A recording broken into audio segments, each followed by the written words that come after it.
এবারে আমাদের ফেরার পালা। আজকে আমাদের লক্ষ্য থাকবে তাওয়াং থেকে উদলগুড়ি। প্রায় 350 কিলোমিটার বন্ধুরা রাইড করব আমরা একদিনে এই পাহাড়ি রাস্তায়। কিন্তু এই ফেরার মধ্যেও থাকবে বন্ধুরা নতুনত্ব। আপনাদের আগেই ভিডিওতে বলেছিলাম যে সেলা টানেল চালু হয়ে গেছে, তাই বন্ধুরা আজকে আমরা ফিরব সেলা টানেল দিয়ে। তো চলুন বন্ধুরা এগোনো যাক সেলা টানেল দিয়ে উদলগুড়ির উদ্দেশ্যে।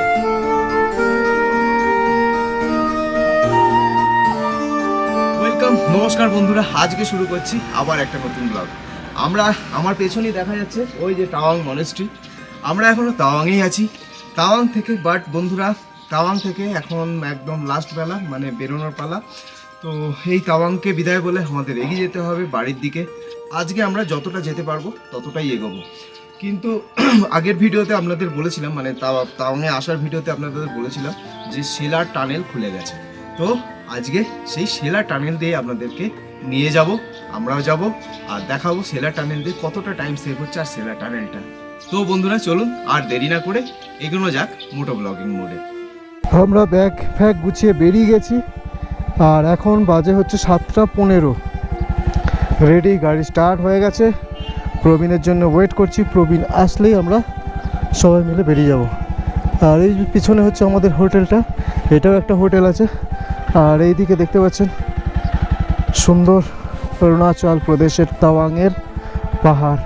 তেল খুব বেশি নেই, নাহলে সেই জাংয়ে গিয়ে পেট্রোল ভরাতে হবে। এখান থেকে জাং মোটামুটি 40-42 কিলোমিটার। খুলে গেছে। যাক, এটাই চিন্তা ছিল বন্ধুরা, খুলে গেছে। কিতনা বাজে খোলা ভাইয়া? কিতনা বাজে? হ্যাঁ, 6:30 বাজে। তাওয়াং থেকে জাং পর্যন্ত পুরো রাস্তাটাই হচ্ছে ডাউন, মানে আপনাকে পুরো নামতে হবে। তারপর জাং থেকে সেলা অবধি আপনাকে আবার পুরো উঠতে হবে। তো এই আর তাওয়াং থেকে জাংয়ের ডিস্টেন্স মোটামুটি 40 কিলোমিটার। তো জাং এখনও 10 কিলোমিটারের মতো বাকি আছে। বন্ধুরা আমরা এখন এসে গেছি জাং। এই যে তলা শহরটা দেখতে পাচ্ছেন, এই শহরটা এটাই হচ্ছে জাং। আর এখানে একটা ওয়াটারফলসও আছে। আর ওই দিকের পাহাড়গুলো দেখে নিন বন্ধুরা, বরফের ঢাকা পাহাড়। আমরা এখন যশবন্তগড়ের রাস্তায়, মানে সেলা যশবন্তগড়। আর এখন ঘড়িতে বাজে প্রায় 9টা বাজেনি। তো ওখানে গিয়ে ব্রেকফাস্ট করব যশবন্তগড়ে, যেটা অফিস আর্মিদের ক্যান্টিন আছে। ওখানে গিয়ে ভাবছি ব্রেকফাস্ট করব, তারপর আবার এগোবো। আমরা এসে গেছি যশবন্তগড় ক্যাফেটেরিয়া, এখানেই খেয়ে নেবো আজকের ব্রেকফাস্ট। আর এই যে যশবন্তগড় ওয়ার মেমোরিয়াল। এই জায়গাটা মানে ওই আর্মি ক্যাফেটেরিয়ার মধ্যেই। এই জায়গাটা আমরা বসিনি, বাট এখন দেখলাম বেশ দারুণ। কিন্তু চলো।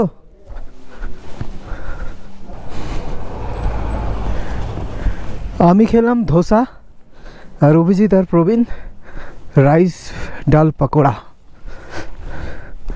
তো আমরা এবার এখান থেকে বেরিয়ে যাব, এবার ধরবো সেলা টানেল।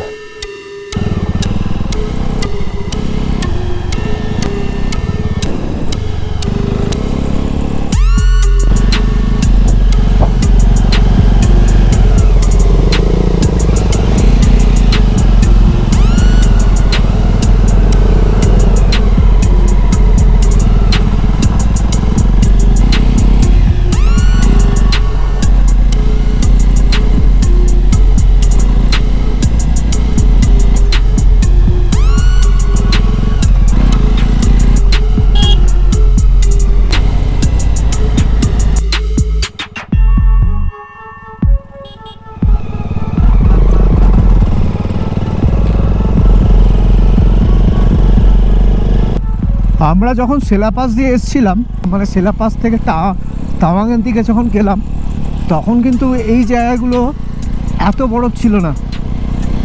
মানে দেখুন চারধারে পুরো বরফ এখনও পড়ে আছে, যদিও হয়তো টাইমের জন্য। কেননা আমরা যখন সেলা পাস থেকে নেমেছিলাম, আমরা বেরিয়েছিলাম 9টার সময়, প্রায় 1-2 তো বেজে গেছিলো। তো হয়তো মেবি সেই কারণে এই দিকে আমরা সোজা গেলে চলে যাব হচ্ছে সেলা পাস, আর এই আমরা নিয়ে নিলাম টানেলের রাস্তা।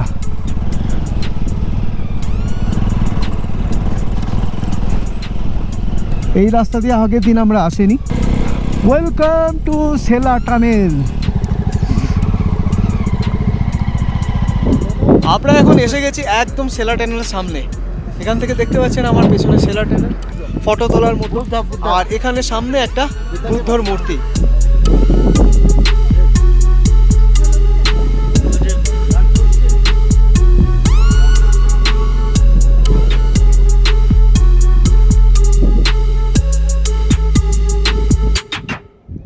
আমরা এখন আছি 13,000 ফিটে।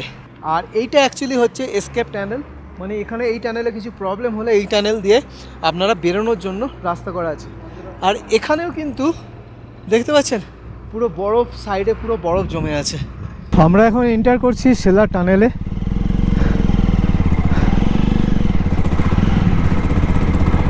হেডলাইট জ্বালতে হবে কেননা অন্ধকার। ভেতরে এখনো সেমন লাইট নেই, কিন্তু ভেতরটা কিন্তু বেশ ঠান্ডা, কিছুই দেখা যাচ্ছে না বন্ধুরা। আমি জানি না আপনারা আদৌ কিছু দেখতে পাচ্ছেন কিনা, বিভৎস ঠান্ডা কিন্তু ভেতরটা। তো বেরিয়ে গেলাম, বাইরের এন্ট্রান্স দেখা যাচ্ছে, খুব বেশি বড় নয় কিন্তু 1 কিলোমিটারও হবে কিনা সন্দেহ আছে।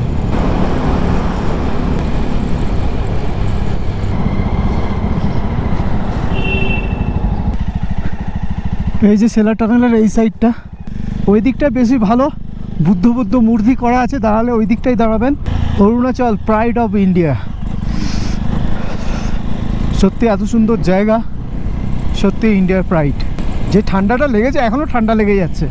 এই সাইডে কিন্তু এখন আর ওরম বরফ দেখতে পাচ্ছি না। আর এই যে আর একটা টানেল আছে, মানে এখানে দুটো টানেল পড়ছে।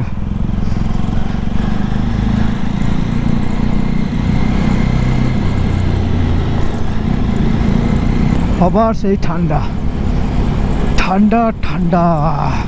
টানেলগুলোর ভেতরে এখনো পর্যন্ত কোনো লাইট দেওয়া হয়নি।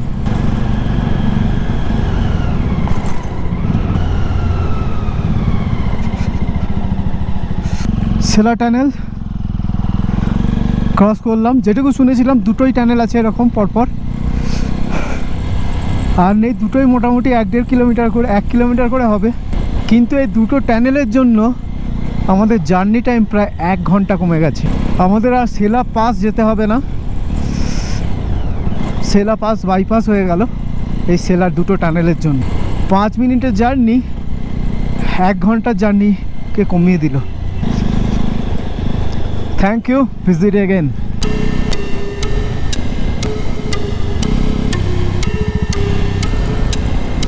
আমার সামনে বাঁদিকের যে রাস্তাটা উঠে যাচ্ছে, এটা দিয়ে আগের দিন আমরা গেছিলাম। এটা দিয়ে গেলে আপনারা পৌঁছে যাবেন সেলা পাস।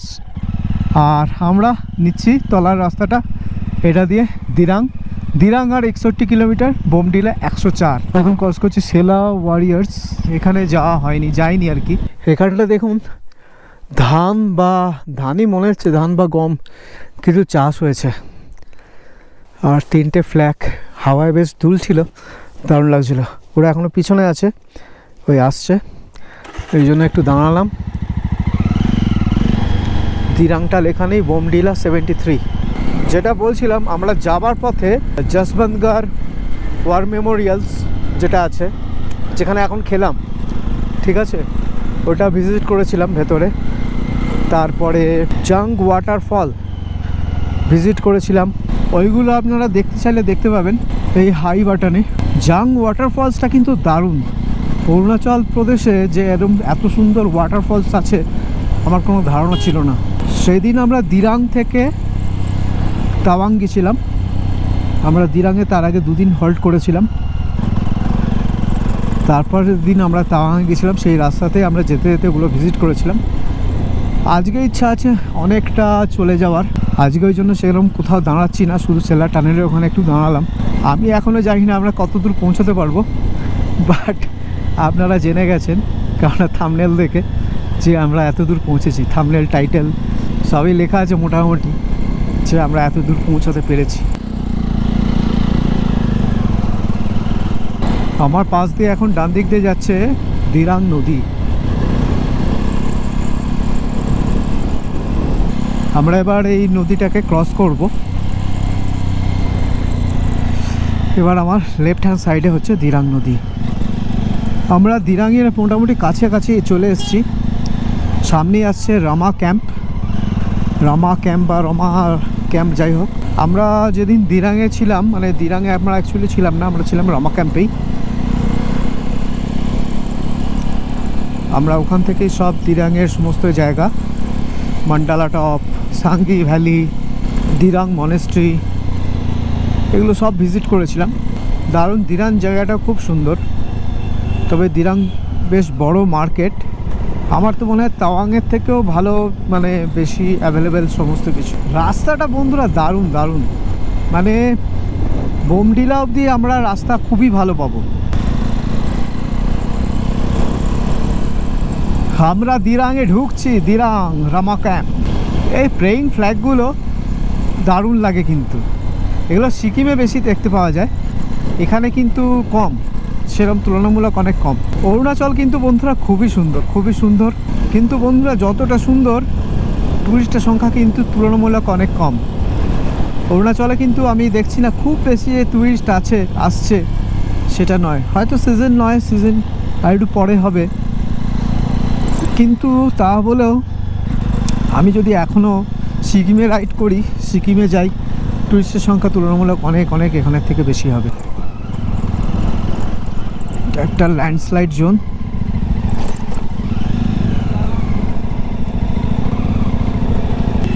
এই যে এই হোমস্টে, তেনজিন হোমস্টে, এখানেই আমরা ছিলাম। আমরা এখন যাচ্ছি দিরাং টাউনের মধ্য দিয়ে। দেখতে পাচ্ছেন এখানে কিন্তু প্রচুর হোটেল আছে, প্রচুর থাকার জায়গা, প্রচুর হোমস্টে, সবই মানে বিল্ডিংগুলোর মাথায় মাথায় হোটেল আছে। তো আপনারা যারা আসেন তারা সবাই দিরাংয়ে, অনেকেই ম্যাক্সিমাম দিরাংয়েই থাকে। আমরা কিন্তু রামা ক্যাম্পে ছিলাম। রামা ক্যাম্প জায়গাটাও কিন্তু বেশ সুন্দর, এতটা ভিড়ভাট্টা নয়, কিন্তু কি হ্যাঁ সমস্ত জিনিসও আপনি পেয়ে যাবেন।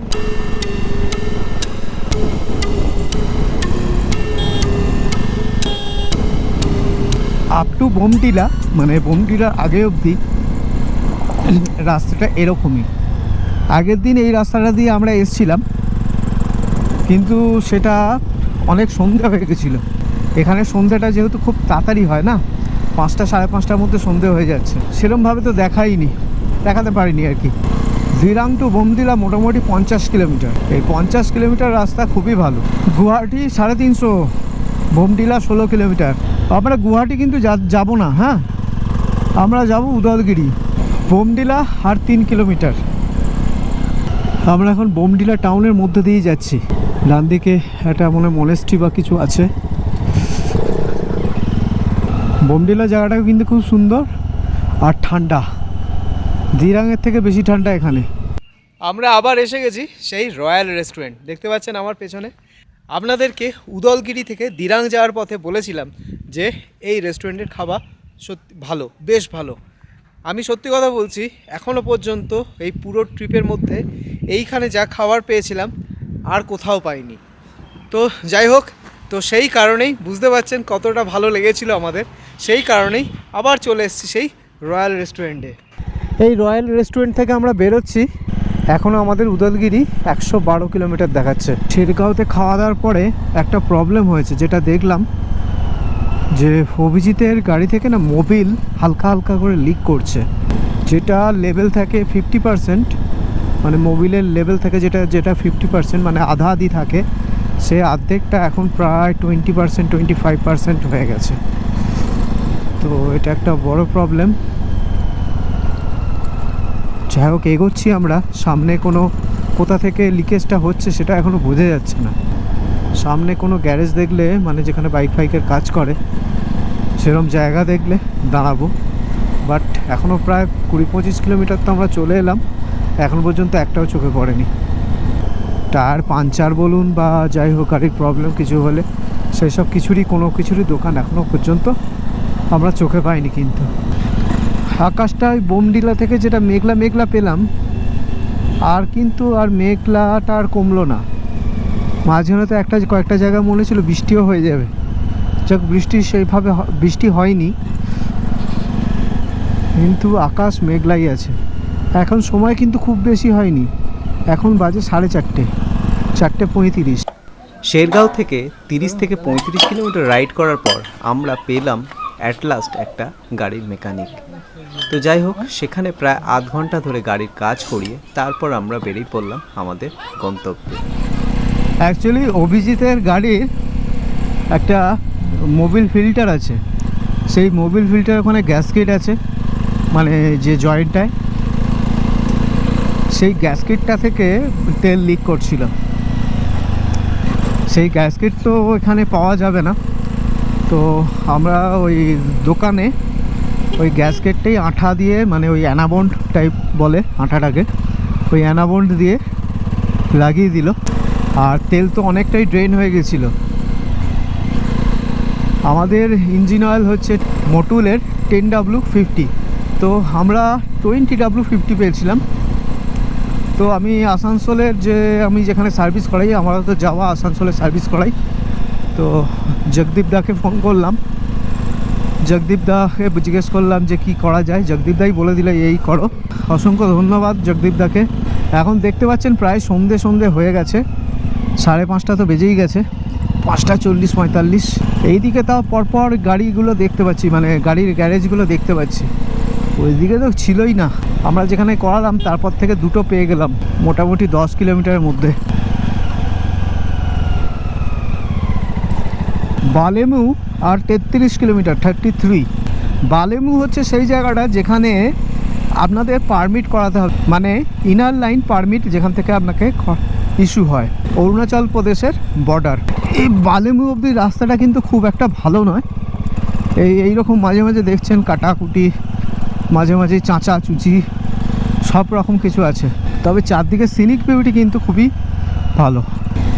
এই মাঝে মাঝেই রাস্তা এইরকম আপনার আসবে, আর এরপরে প্রচণ্ড শার্প সব টার্ন আছে, মানে জিগজ্যাগগুলো খুব শার্প আছে। যাই না, হয়তো ততক্ষণে অন্ধকার পুরোপুরি নেমে যাবে যখন ওই রাস্তায় ঢুকবো। সেই রাস্তাটা শুরু হয়ে গেছে, পরপর শুধু নামছি। এখন আসার সময় উঠেছিলাম, এখন নামতে হচ্ছে।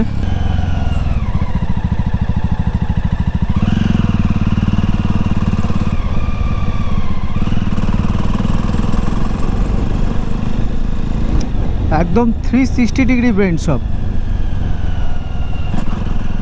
মানে বেন্ড শেষ হচ্ছে না, বুঝতে পারছেন। যাই এগোই, বালিমু এখনও মোটামুটি 25-27 কিলোমিটার। আমরা এখন বালিমুতে পৌঁছে গেছি। এইখানেই আমাদের পারমিট চেক হয়েছিল, মানে আইএলপি করাতে হয়েছিল। আইএলপি করিয়ে এখান থেকে আইএলপি চেক করাতে হয়েছিল। ফার্স্ট পয়েন্ট, এটা অরুণাচলের বর্ডার। যায় যাক, আর ভালো, হয়তো আইএলপি ফাইলে আবার চেক করবে, কিছু এন্ট্রি ফেন্ট্রি করবে, সেরকম কিছু নয়।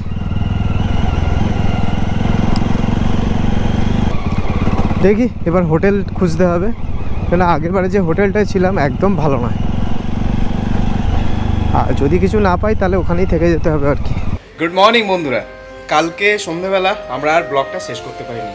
যাই হোক, আপনাদের বলে দিই, কালকে আমাদের ঘরে এই গ্যালাক্সি গেস্ট হাউসে পৌঁছতে প্রায় 7:30 বেজে গেছিলো। আমরা 7:30টার সময় পৌঁছেছিলাম এই গ্যালাক্সি গেস্ট হাউসে। এখানে আবার রুম বুক করতে অনেক দেরি হয়ে তারপর ফ্রেশ হয়ে ব্লগটা আর শেষ করা হয়নি। এই যে বন্ধুরা, রুমটা একদম মানে সকালবেলা দেখাচ্ছি। 5 বেডের রুম, 5 বেডের রুমের ভাড়া নিয়েছে আমাদের থেকে 1200 টাকা। যেহেতু আমরা 3 জনই থাকবো সেহেতু 1200 টাকা। হোটেল গ্যালাক্সি লজ, শুধু পাখা আছে, এসি নেই, গিজার নেই। আমরা কালকে তাওয়াং থেকে 7:15 সময় বেরিয়েছিলাম, আর এখানে পৌঁছতে প্রায় 7:30 বেজে গেছিলো। তাহলে বুঝতে পারছেন বন্ধুরা, মোটামুটি 12 ঘন্টায় আমরা তাওয়াং থেকে এই উদলগিরিতে পৌঁছেছি। উদলগিরি মানে 12 ঘন্টাতে পৌঁছানো সম্ভব। তো আমরা সেরকম কিছু আহামরি চালাইনি, মোটামুটি নর্মাল স্পিডেই চালিয়ে আমরা উদলগুড়িতে পৌঁছে গেছি। তো এখান থেকে আপনারা একটা ধারণা করে নিতে পারেন একদিন উদলগুড়ি থেকে তাওয়াং বা তাওয়াং থেকে উদলগুড়ি পৌঁছানো যায় কিনা। তাহলে বন্ধুরা ভিডিওটা আর বেশি বাড়াবো না, এখানেই শেষ করছি। আপনারা আমায় অতি অবশ্যই কমেন্ট করে জানাবেন ভিডিওটা কেমন লাগলো। আজ এ পর্যন্ত বন্ধুরা, আবার দেখা হবে পরবর্তী ভিডিওতে।